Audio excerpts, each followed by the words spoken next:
Di zaman sekarang makin banyak yang namanya pengangguran, khususnya buat kalangan muda. Banyak juga faktor yang menyebabkan makin maraknya yang namanya pengangguran. Mungkin dari perorangannya, atau bisa jadi dari minimnya lapangan pekerjaan yang ada atau yang tersedia. Banyak orang terlalu mengharapkan yang namanya lapangan pekerjaan, sehingga dia buang-buang waktu gitu, membuang waktu lama hanya untuk mengharapkan yang tidak pasti. Beda halnya dengan bintang tamu gua hari ini.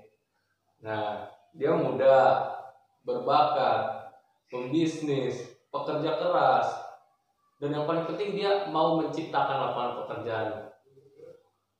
Dan hari ini dia udah ada di sini. Ayo bro. Halo bro. Kata-kata gila. Masih belajar bro.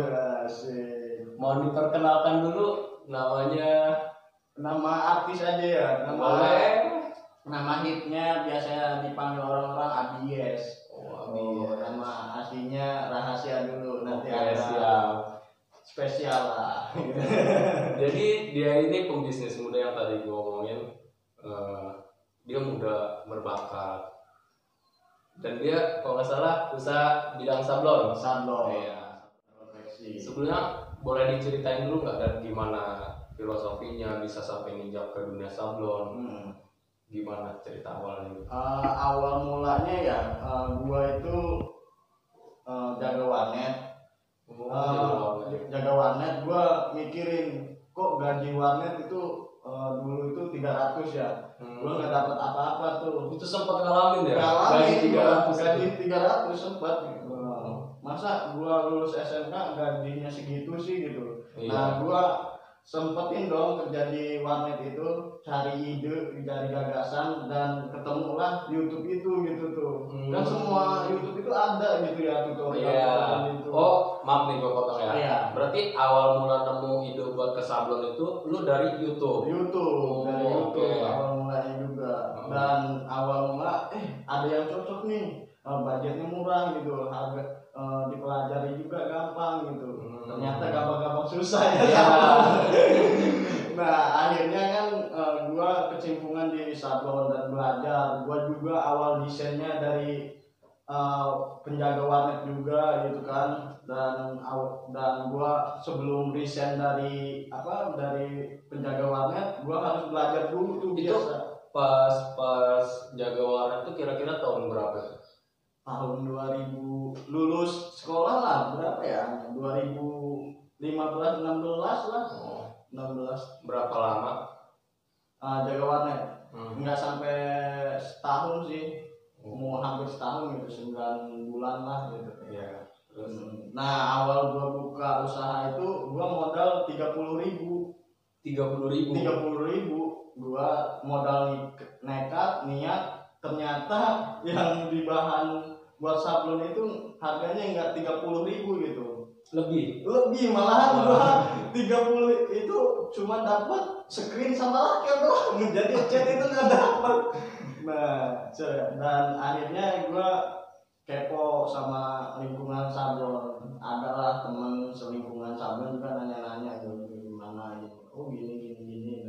Nah, modal awalnya itu gua kerja lagi. Mungkin bukan kerja lah, ada seseran lah gitu tuh buat. Selain dari sablon ngerjain hal lain buat memenuhi modal gitu. Oke. Gitu awal mulanya, modal 30.000. Jadi modal 30.000, iya. Modal nekat. Iya. Yang penting dijalanin. Selama ini udah berapa tahun? Hampir 4 atau 5 lah ini. 4 atau 5 tahun. Otomatis waktu selama itu ada dong kayak keluh kesahnya, pahit manisnya. Ada bro. Gua sebelum workshop gua yang sekarang ya, yang jadi gitu ya, udah bentuk bangunan, gua benar-benar dari awal bro, gua konveksi itu enggak pagi enggak sore, gua itu kayak 24 jam loh. Kayak malam juga gua konveksi gitu. Nah, jadi kerja kerasnya itu ada gitu. Gua malam jam 24 jam tuh ya, ada orderan gua di konveksi. Jadi dulu itu konveksinya di Serang kalau nggak salah. Di Serang gitu 24 jam itu ngerjain, dan gua juga pokoknya sedih lah, ada kok kerjanya kayaknya gini amat ya, terlalu berat ya.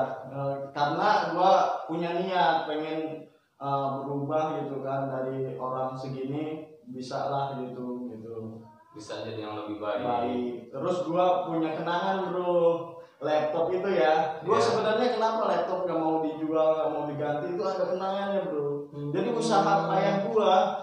Jadi laptop itu dari awal usaha itu dari gadean temen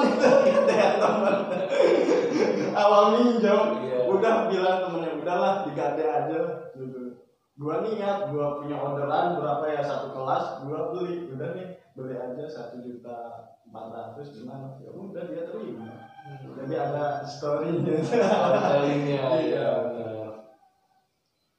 gitu. Dan gua juga kalau sempet frustasi juga ya kadang sama sablon gitu ya.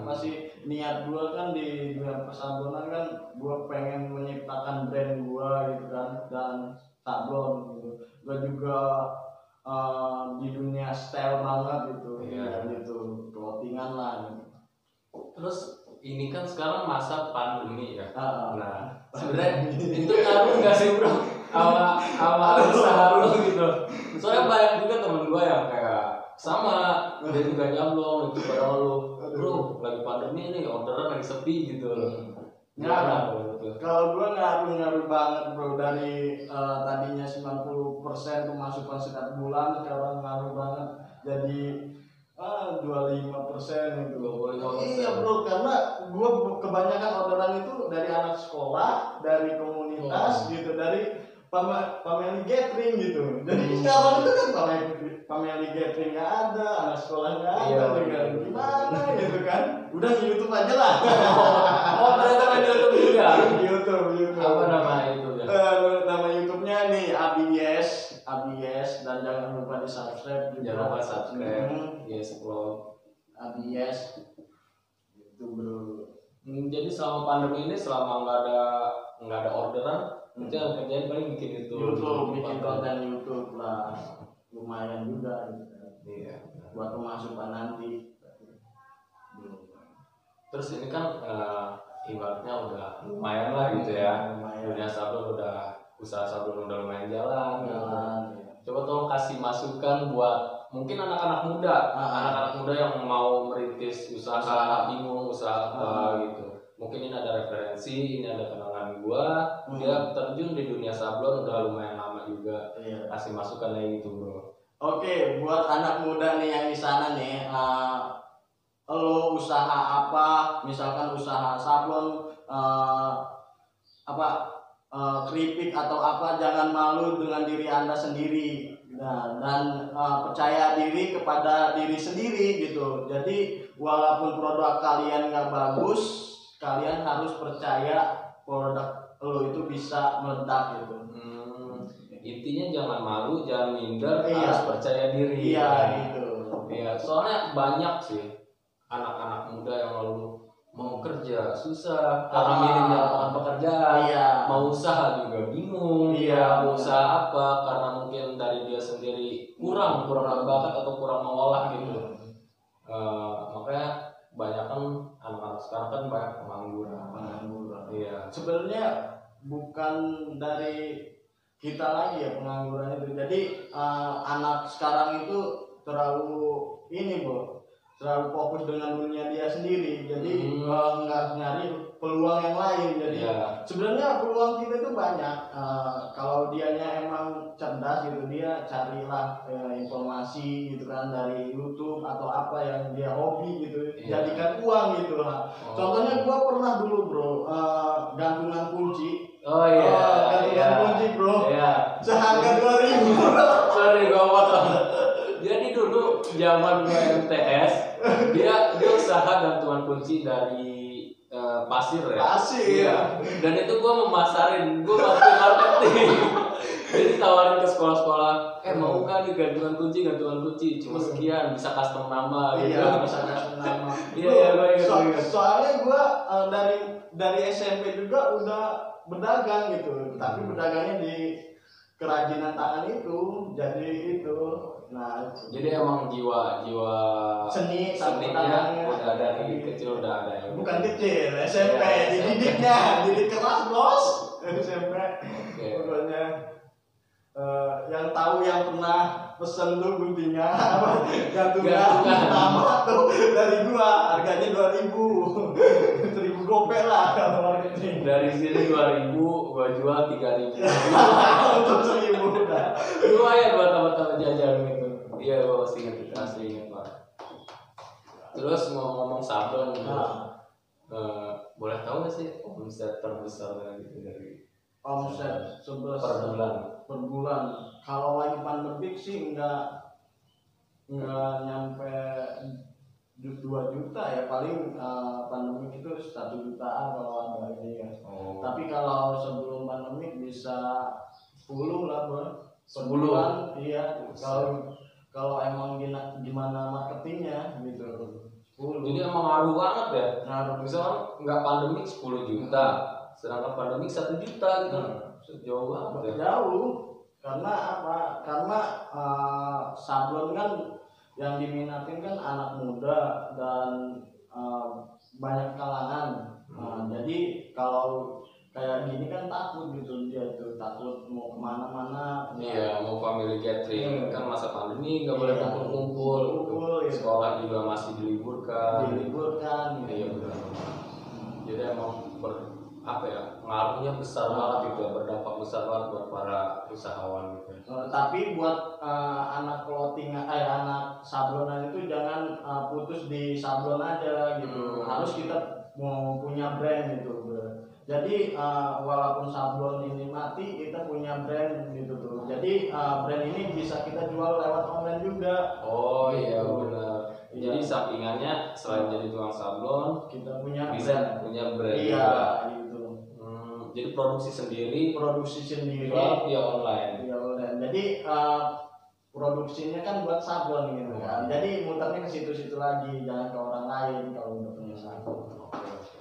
Niatnya gua juga pengen deh ngegiatin seminar atau buat daerah anyar gitu ya. Yang buat tapi gua belum ada dukungan gitu, nggak ada buat ayo maju bulan gitu, belum ada gitu kan. Jadi kurang support gitu ya. Kurang support. Sebenarnya gua pengen ngajarin anak muda ya, dari desain, dari sablon gitu, dari awal pokoknya sablon lah gitu tuh, di dunia persablonan, perclothingan gitu tuh. Nggak ada gitu kan. Iya.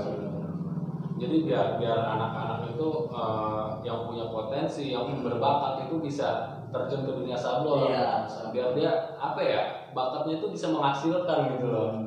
Nggak sekedar bakat doang. Nih ngomong usaha oke ya lancar. Alhamdulillah. Umur juga masih muda. Masih muda.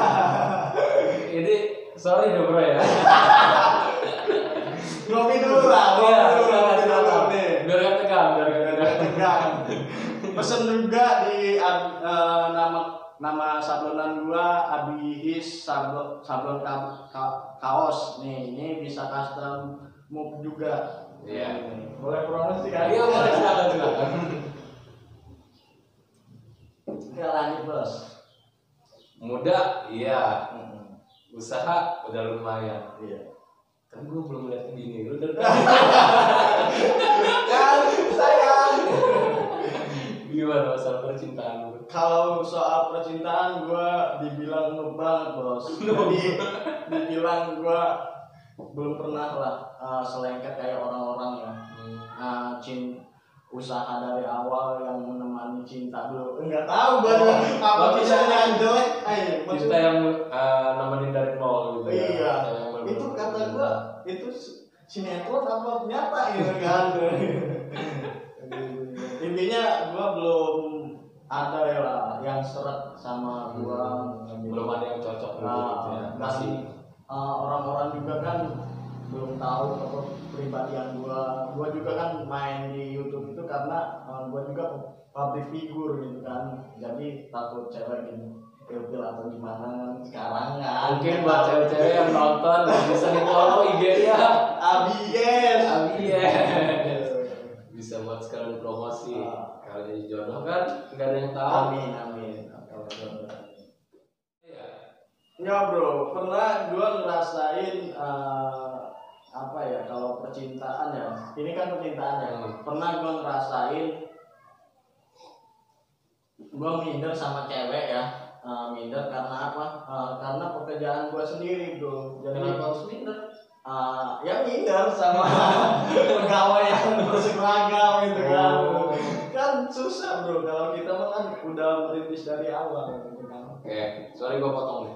Jadi di daerah sini itu cewek-cewek lebih memandang kayak seperti karyawan pabrik gitu daripada lah. Iya, lebih memandang karyawan itu daripada wirausahawan gitu. Iya, benar. Karena gitu atau gimana gitu. Cuma nggak semua juga sih, nggak semua. Iya. Makanya kenapa tadi kita Bro Abi minder gitu, mungkin gara-gara itu faktor itu kali ya. Faktor itu benar. Dan gue punya brand clothing juga, namanya Sanderwish itu. Jadi Sanderwish clothingan, YouTube juga punya, lengkap bro. Oke, nanti cek di deskripsi aja, mulai dari clothingan dia, dari YouTube dia, dari Instagram sablon dia. Iya. Mungkin ada yang mau pesan atau gimana bisa boleh langsung aja. Oke bro, gitu aja kali ya.